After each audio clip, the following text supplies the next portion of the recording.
안녕하십니까. 거꾸로 투자하는 쇼킹 부동산입니다. 오늘 쏟아진 중요한 소식도 좀 빨리 정리를 드려보겠습니다. 영상 시작 전에 구독과 알람 설정 꼭 부탁드리겠습니다.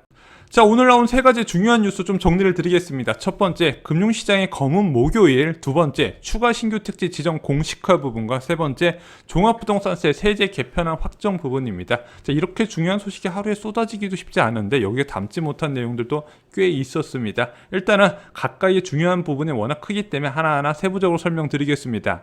자, 첫 번째, 금융시장의 검은 목요일부터 살펴보겠습니다. 코스피가요, 1.93% 폭락한 3,097포인트로 마감을 했습니다. 코스닥은요, 3% 가까이 폭락했어요.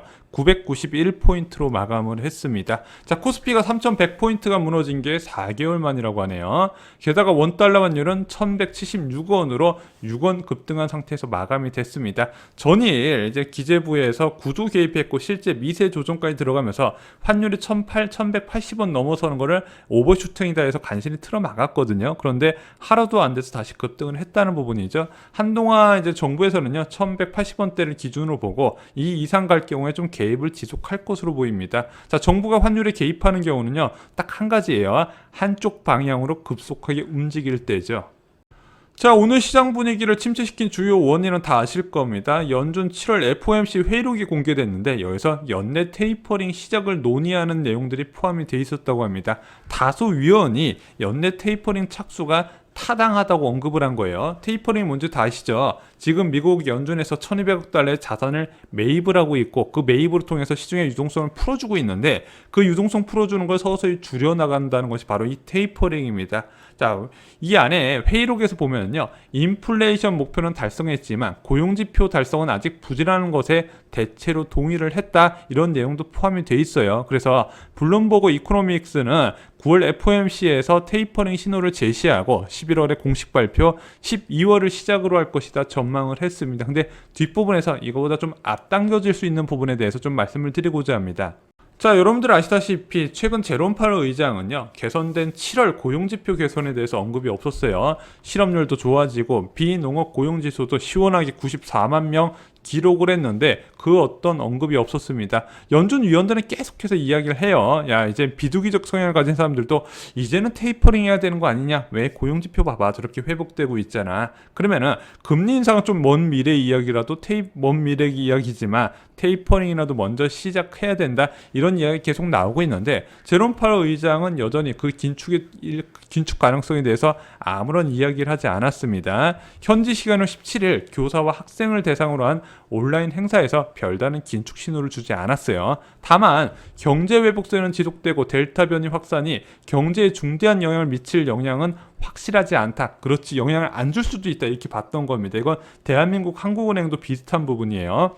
자, 그래서 이때 제롬 파월 의장의 언급된 내용을 보고 시장에서 좀 안심을 했는데 의사록을 보고 깜짝 놀란 거죠. 자, 쇼킹 부동산에서 강조드렸던 부분이 있습니다. 중앙은행의 통화정책을 전망을 할 때는요, 자, 이렇게 보셔야 돼요.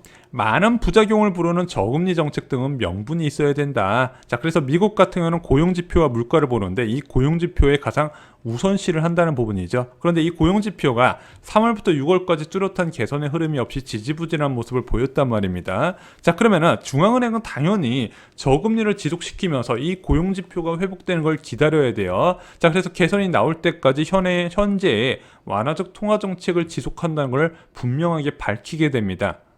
자, 그런데 7월 고용지표가 눈에 띄는 개선세가 나와요. 자, 개선됐잖아. 그럼 어떡할래? 테이퍼링 바로 할래?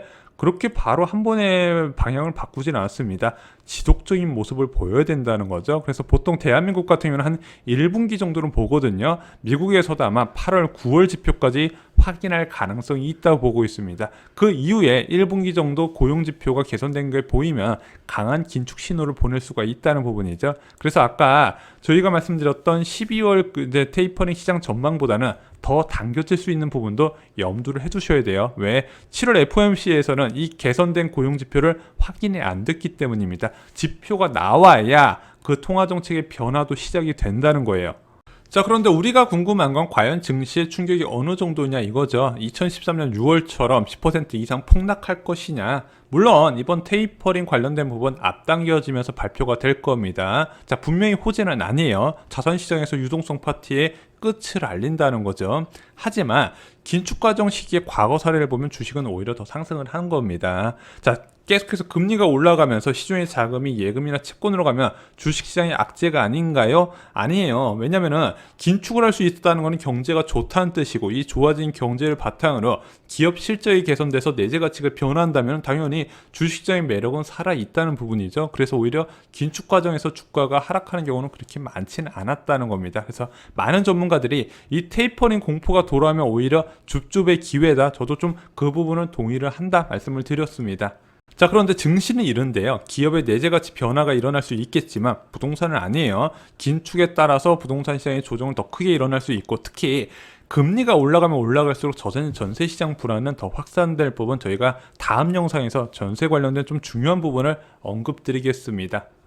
자, 두 번째 소식입니다. 추가 신규 택지 지정 가능성이 나왔어요. 노영호 국토부 장관이 취임 100일을 기념해서 국토부 출입기자단과 간담회를 가졌거든요. 여기서 많은 이야기가 나왔습니다. 가장 많은 관심을 받은 것이 바로 13만원 플러스 알파의 신규 택지를 이달 말에 발표를 한다는 얘기예요. 게다가 전세 단기 대책도 검토를 하고 있답니다. 솔직히 단기 대책은 별 기대는 안 되는데 저희가 많이 기대하는 부분은 바로 신규 택지 부분이죠. 이사 공급 대책에서 공공택지 수도권 지역과 더해서 5대 광역시에 26만 호를 공급하기로 했습니다. 그리고 올해 2월에 11만 9천 호를 발표했죠. 이 중 7만 호가 광명 시흥지구였습니다. 그리고 남은 13만 1천 호가 LH 투기 의혹 사태로 발표가 4월에 예정돼 있다가 또 미뤄지고 이것이 8월 말에 발표가 된다는 겁니다. 그런데 여기서 추가로 플러스 알파로 수천 호가 더 발표될 가능성을 언급을 했습니다. 다다음 주에 발표 예정이라니까 제가 볼 때는 아마 다다음 주 월요일 아니면 화요일쯤에 발표가 될 것 같습니다. 이미 선정을 다 했고요. 지자체 협의도 끝났어요. 아마 투기 의혹 관련돼서 지금 검토를 좀 진행을 하고 있는 것 같습니다. 자, 그리고 중요한 게 공급 정책에 문제가 있다는 것도 인정을 했습니다. 2030 젊은 층의 매매가 많은데 이들의 눈높이에 맞춰서 공급을 늘려야 할 것 같다. 이 이야기가 어디서 나왔냐면요. 최근 1차 사전청약이 끝났잖아요. 인천 계양지구 전용 84제곱미터 경쟁률이 380대 1을 기록을 했습니다. 부동산 시장의 안정을 위해서 공급 확대 정책을 세웠는데 청약 경쟁률이 380대 1 경쟁률 4,333세대를 공급을 했는데 전용 84제곱미터 군민 평수가 2%도 안 되는 결과가 나왔다는 거죠. 저희가 이거 예전부터 사전 청약하면 욕 오지게 먹을 거라고 말씀드렸던 이유가 바로 여기에 있어요. 너무 소형 면적 위주로 이제 설계가 돼 있다는 거죠. 그래서 이거는 뭐 노영 국토부 장관의 실수는 아니고 그 전부터 계속 저희가 문제가 있었던 거예요. 너무 소형 면적을 공급하면서 취약계층을 챙기겠다는 착한 척을 하다 보니까 이런 시장이 원하는 공급 이제 수요를 맞추지 못했다는 겁니다. 그래서 어떤 방안을 내세웠냐?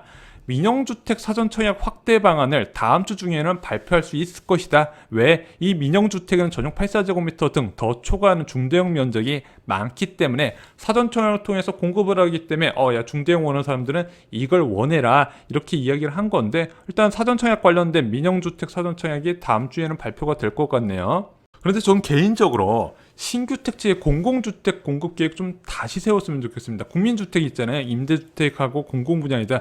다시 계획을 짤 필요가 있다는 부분이에요. 자꾸 새로운 국토부 장관이 오잖아요. 그러면 그 전에 계획 추진된 걸 전혀 건들지 않으려고 그래요. 근데 지금 공공분양주택의 60제곱미터 초과 중형 면적 비율이 이번에 작년 8월엔가 제도가 개편돼서 15%에서 30%로 늘어났고요. 지정권자의 권한에 따라서 최대 50%까지 늘어날 수 있어요. 그래서 소형 면적 50%, 중형 면적 50%를 잡을 수 있거든요. 그런데 이번에 공급계획 이제 사전청에서 봤을 때는 30% 적용돼서 나왔다는 거죠. 일단 이거부터 최대치로 적용할 필요가 있고 아마 국토부 관계자가 바보가 아니라면 최대치를 적용해서 공급할 거라고 생각해요. 그리고 중요한 게 이 신혼희망타운을 축소할 필요가 있습니다. 어차피 공공분양에서 신혼부부 특별공급 비중이 30%로 늘어났어요. 생애 최초 비율도 2배로 늘어났단 말입니다. 굳이 또 다른 계층을 위한 주택을 뽑아놓고 또 애둘 당첨되게 해놓고 여기다가 전용 55제곱미터를 공급하는 코미디 같은 일은 좀 없어야겠죠. 물론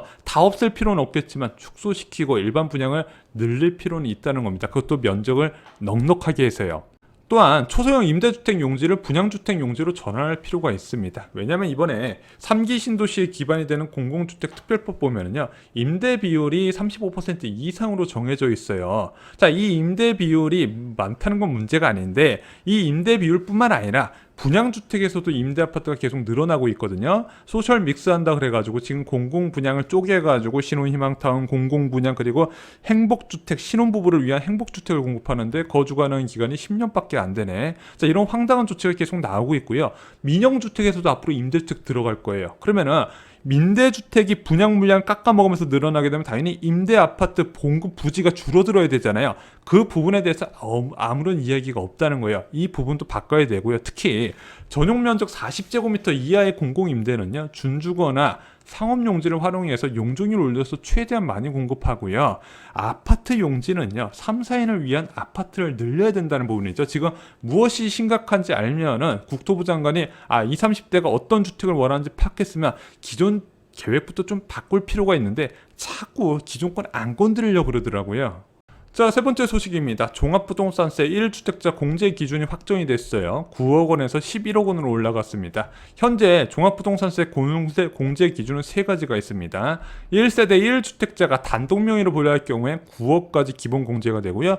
공시가격이 9억 초과분에 대해서만 종합부동산세가 과세가 됩니다. 다주택자는 6억 원을 기본 공제해주고요. 자, 1주택자 공동명의는요, 9억 원이 2명 공제되는 게 아니라 6억 원 2명 공제돼서 12억 원까지 공제가 됩니다. 그런데 여당에서는 이 1주택자 단독명의 공제를 상위 2%에서 부과하는 방식을 검토하고 있었는데, 자, 그러다 보니까 내가 이 주택 살 때 종부세 과세 기준에 해당되나 안 되나 모르잖아요. 그런 부분 때문에 최종적으로 기재위 조세소위에서 기준을 11억 원으로 변경해서 결정이 됐다고 합니다. 자, 앞으로 종합부동산세 과세 기준과 시간 좀 아래를 참고하시면 좋을 것 같습니다. 먼저 종합부동산세는 개인이 갖고 있는 주택의 공시가격을 다 합산을 합니다. 그리고 나서 6억 원을 기본적으로 공제하는데 1세대 1주택자는 11억 원을 공제를 해요. 여기에 공정시장가액 비율을 곱하는데 이건 내년에 폐지가 됩니다, 사실상. 그리고 여기 이렇게 산출된 과세 표준에 종부세를 곱하고 재산세 중복분 제외하고 산출세액 나오면은 1세대 1주택자 세액 공제 최대 80% 적용받고요. 여기에 이제 세부담 상한액 계산해서 최종 세액이 산출되게 됩니다. 어쨌든 이 결과는 무엇이다? 단독명의 1주택자 세금은 크게 줄어들 거란 부분이죠. 자, 그래서 이렇게 과세 기준을 상향시켰지만 세액 공제 부분을 축소시키지 않았기 때문에 이것은 세금을 깎아주는 정책은 맞습니다. 그래서 이렇게 1주택자 세부담을 낮출 거면 그 반대되는 것부 투자자는 좀 과세를 강화해야 명분이 좀 살 건데, 1주택 투자자 같은 경우 지금 무주택 갭 투자라고 많이 이야기가 나오잖아요. 그 사람들의 혜택을 고스란히 받을 수가 있다는 부분입니다. 게다가 다주택자 과세 기준도 그대로예요. 그래서 이게 좀 명분이 떨어진다는 이야기가 많이 있었습니다. 자, 오늘 전해진 중요한 소식 세 가지 다시 정리를 드리겠습니다. 증시 검은 목요일 부분, 예상보다 테이퍼링이 빨라질 수 있다는 부분이고, 증시에는 이런 긴축 시작이 바로 악재라고 보기는 어려운데 부동산에는 100% 악재라고 말씀드렸는데 그 100% 악재가 좀 반영되는 시기에는 좀 늦게 나타난다, 여러 번 강조를 드렸습니다. 두 번째, 추가 신규 택지 지정 공식화 부분, 그래서 다다음 주 초에 아마 신규 택지 지정이 될 건데 당초 예상보다 수천 호가 더 늘어날 가능성이 있습니다. 이렇게 늘어난 규모는 아무래도 지방광역시보다는 수도권 지역에 더 추가가 되겠죠. 세 번째, 종합부동산세 세제 개편안이 확정이 됐습니다. 그래서 이와 관련된 추가 정보는 저희 쇼킹부동산 블로그 자료실에 올려두겠습니다. 이상으로 쇼킹부동산 마치겠습니다. 저희 쇼킹부동산 알람 설정을 해두시면요, 부동산 소식을 좀 빠르게 놓치지 않고 받아보실 수가 있습니다. 감사합니다.